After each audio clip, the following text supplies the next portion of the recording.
యేసయ్యను నమ్ముకున్నటువంటి వారంగా మనం కూడా ఈ లక్షణం కలిగి ఉండాలి. భయపడే తత్వం మనలో ఉండకూడదు. ధైర్యంగా ముందుకు సాగాలి. వచ్చిన ఇబ్బందులను బట్టి, కష్టాలను బట్టి భయపడక ధైర్యంగా మనం ముందుకు వెళ్ళినప్పుడు మనం తప్పకుండా విజయాన్ని చూస్తాం. దేవునికి స్తోత్రం చెప్పండి. తప్పకుండా విజయాన్ని చూస్తాం. ధైర్యంగా ముందుకెళ్ళే వాళ్ళంటే దేవునికి ఇష్టం. భయపడే వాళ్ళంటే దేవునికి కష్టం. ధైర్యంగా ముందుకెళ్ళే వాళ్ళంటే ధైర్యంతో మరి అంటే ధైర్యం ఎవరికి ఉంటుందంటే విశ్వాసం ఉన్న వాళ్ళకి ఉంటుంది. విశ్వాసం లేని వాళ్ళకి ధైర్యం ఉండదు.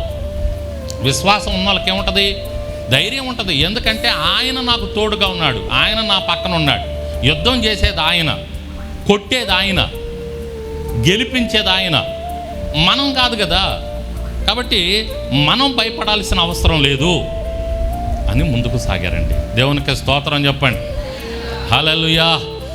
కాబట్టి యెహోషువ దగ్గర మనం చూస్తున్న రెండవ ప్రాముఖ్యమైనటువంటి లక్షణం ఏంటి అంటే ఆయన ధైర్యం, ఆయన విశ్వాసం. నా దేవుడు నా జీవితంలో విజయం ఇస్తాడు, విజయాన్ని కలిగిస్తాడు అనేటటువంటి విశ్వాసం దేవునికి నచ్చింది, దేవునికి అది ఇష్టమైంది.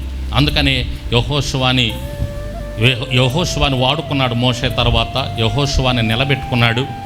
నువ్వు నిబ్బరం కలిగి ముందుకెళ్ళు నాయనా, ధైర్యంగా ఉండయ్యా, నీకు నేను తోడై ఉంటానని వాగ్దానం ఇచ్చాడు. దేవునికి స్తోత్రం చెప్పండి.